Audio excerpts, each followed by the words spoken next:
शिवसेना पक्ष आणि धनुष्यबाण चिन्ह याविषयी आज पुन्हा एकदा सुप्रीम कोर्टामध्ये सुनावणी, तसंच फुटीर आमदारांच्या अपात्रतेविषयी सर्वोच्च न्यायालयामध्ये आज सुनावणी होणार आहे। कपिल सिब्बल हे पुन्हा एकदा उद्धव ठाकरे यांची बाजू मांडतील। एकनाथ शिंदेंनी या शिवसेनेच्या आमदार आणि मंत्र्यांची बैठक बोलावली आहे। एकनाथ शिंदे यांच्या शासकीय निवासस्थानी नंदनवन या ठिकाणी ही बैठक आहे। काही आमदारांच्या मंत्र्यांविषयी तक्रारी आहेत, त्यामुळे आमदार आणि मंत्री यांची समोरासमोर बैठक असेल। 13 ऑगस्टला मार्मिक साप्ताहिकाचा 66वा वर्धापन दिन। वर्धापन दिनाच्या कार्यक्रमाला शिवसेना पक्षप्रमुख उद्धव ठाकरे मार्गदर्शन करतील। विलेपार्ले इथल्या दीनानाथ मंगेशकर सभागृहामध्ये हा कार्यक्रम आयोजित करण्यात आला आहे। बुलढाण्यामध्ये काँग्रेसला मोठा धक्का। चिखलीचे काँग्रेसचे माजी आमदार आणि काँग्रेसचे माजी जिल्हाध्यक्ष राहुल बोंद्रे हे भाजपच्या वाटेवर आहेत। लवकरच राहुल बोंद्रे यांचा भाजपमध्ये पक्षप्रवेश होणार असल्याची सूत्रांची माहिती। कोल्हापूर जिल्हा बँकेच्या निवडणुकीचं बिगुल वाजलंय। ठराव दाखल करण्यासाठी आजपासून 9 सप्टेंबरपर्यंतची मुदत आहे। 15 डिसेंबर रोजी जिल्हा बँकेसाठी मतदान होईल। खडकवासला धरणाचा गाळ काढावा, तसंच पाणलोट क्षेत्राचं पुनरुज्जीवन करावं, खासदार मेधा कुलकर्णी यांची राज्यसभेमध्ये मागणी। धरणामध्ये मोठ्या प्रमाणावरती गाळ साचल्यामुळे मूळ साठवण क्षमता निम्म्याहून कमी झाली आहे। मुंबई पाठोपाठ आज दुपारी 4 वाजता पुण्यामध्ये भाजपची तिरंगा रॅली असेल। पुण्यामधील फर्ग्युसन महाविद्यालय या ठिकाणावरून तिरंगा रॅलीचं आयोजन। मुख्यमंत्री देवेंद्र फडणवीस हे स्वतः यात्रेमध्ये सहभागी होते। एनडीएच्या खासदारांचा संसदेवरती मार्च। रांचीमध्ये आंदोलक विद्यार्थ्यांवरच्या लाठीमारावरती चर्चा होण्याची मागणी।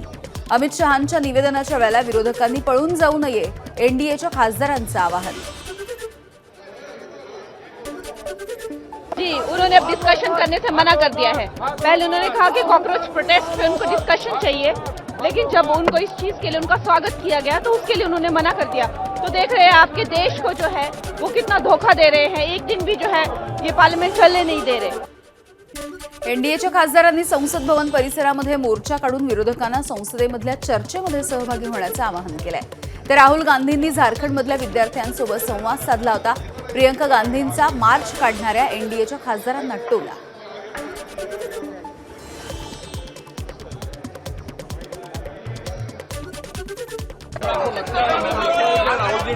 शर्म करो, शर्म करो, राहुल गांधी शर्म करो, शर्म करो, शर्म करो, राहुल गांधी शर्म करो। झारखंड जाए, झारखंड जाइए, झारखंड क्यों नहीं गए, झारखंड क्यों नहीं गए? मराठा आरक्षण उपसमितीची आज महत्त्वाची बैठक। मराठा समाजामधल्या नागरिकांना आतापर्यंत सरकारकडून देण्यात आलेल्या सुविधा आणि योजना यांचा आढावा बैठकीमधून घेतला जाणार आहे। मराठा कुणबी नोंदी आणि कुणबी प्रमाणपत्र देण्याच्या प्रक्रियेची सद्यस्थिती नेमकी काय याचा देखील आढावा घेतला जाईल। ठाण्यामध्ये विकास कामांसाठी 3700 झाडांवरती कुऱ्हाड चालणार आहे। 848 झाडं पूर्णपणे तोडली जातील, तर 2900 झाडांचं पुनर्रोपण होणार आहे। पर्यावरण प्रेमींकडून वृक्षतोडीला विरोध। 60 ते 85 वर्ष वयाची अनेक हेरिटेज झाडं ही तोडली जातील। नागपूर महानगरपालिकेचं झोन वाढवण्याच्या मुद्द्यावरून सत्ताधारी आणि विरोधक यांच्यामध्ये सर्वसाधारण सभेमध्ये वाद झाला।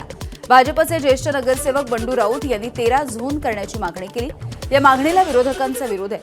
सत्ताधारी आणि विरोधकांची एकमेकांच्या विरोधात जोरदार घोषणाबाजी। राष्ट्रीय स्वयंसेवक संघाचे प्रमुख मोहन भागवत अमेरिकेमध्ये भारतीय समुदायाला संबोधित करतील। 29 ऑगस्ट रोजी न्यूयॉर्कमधल्या भारतीय अमेरिकन समुदायामधल्या नागरिकांना भागवत हे संबोधित करणार आहेत।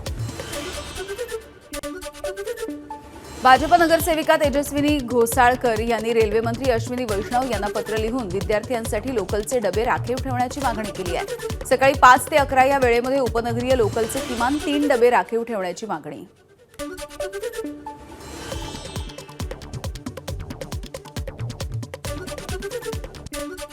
नागपूरमधील चंद्रा डेअरी आणि शिवम डेअरी फूड प्रोडक्ट्सवरती एफडीएनं कारवाई केली।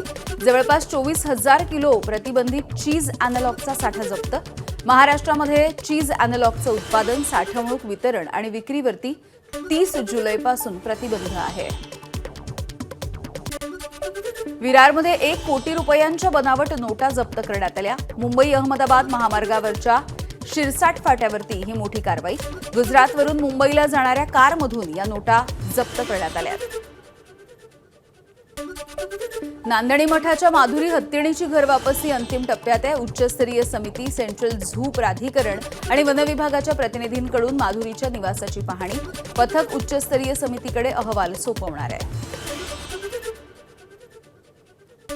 नाशिकमधल्या पेठ, सुरगणा, दिंडोरी या भागामध्ये शनिवारी भूकंपाचे धक्के जाणवले. पेठच्या पाहूची बारी या गावामधील जिल्हा परिषदेच्या शाळेला देखील तडे गेले आहेत. शाळेची इमारत धोकादायक बनली आहे. परिसरामधल्या नागरिकांच्या घरामध्ये ही शाळा भरते.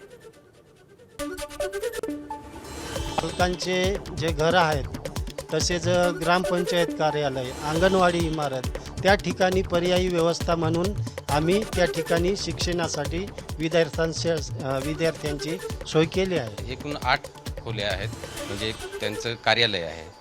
पण त्या सगळ्याच यांना तडे गेले होते. आता त्याचे भूकंपाचे धक्के मागेपासूनच बसत होते, त्याच्यात ते तडे गेले होते आणि आत्ताच्या धक्क्यामध्ये ती इमारतचा काही भाग कोसळला.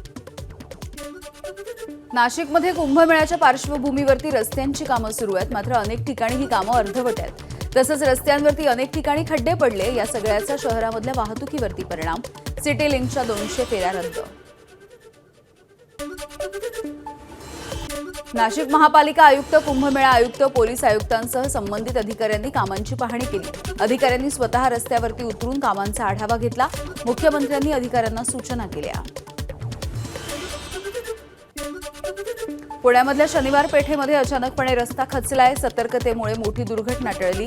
रस्त्याचं काम निकृष्ट दर्जाचं झाल्यामुळे हा रस्ता खचलाय.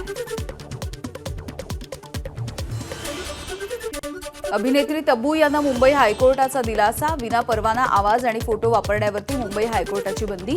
गुगल आणि मेटाला कोर्टानं आदेश दिले. 30 दिवसामध्ये उत्तर देण्याचे कोर्टाचे आदेश.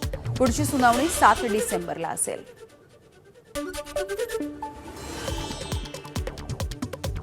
पुण्यातील इंदापूर आणि भिगवण इथला मासळी बाजार 3 दिवस बंद राहील. उजनी धरणामधील मासेमारीच्या टेंडर प्रक्रियेला स्थानिक मच्छीमारांचा विरोध आहे. तर सोलापूरमधील जेऊर, कंदर, टेंभुर्णी यासह इतर मासळी बाजार देखील बंद राहील.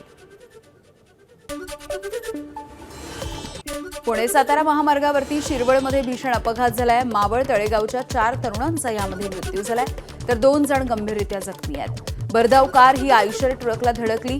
वेदांत वारिंगे, सोनलिंग ठाकूर, आदित्य गरुड आणि निखिल राऊत अशी मृत तरुणांची नावं आहेत. कारवरचा ताबा सुटल्यामुळे हा अपघात झाला.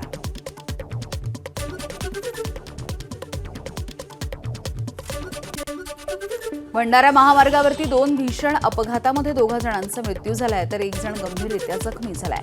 नागपूर भंडारा महामार्गावरच्या बोरगाव या ठिकाणी हा अपघात झाला. ट्रक चालकाचा मृत्यू झालाय. दुसरा अपघात कार आणि दुचाकीमध्ये झाला. यामध्ये देखील एकाचा मृत्यू झालाय. निकृष्ट दर्जाच्या बियाणांमुळे वांग्याचं उत्पादन घटलंय. धुळ्याच्या शिंदखेडामधील अमराळे गावच्या शेतकऱ्यानं हा आरोप केला. पीक काढणीला आल्याच्या नंतर वांग्याचा दर्जा खराब असल्याचं निदर्शनास आलं. संबंधित कंपनीच्या बियाणांची चौकशी करण्याची मागणी. एबीपी माझा, उघडा डोळे बघा नीट.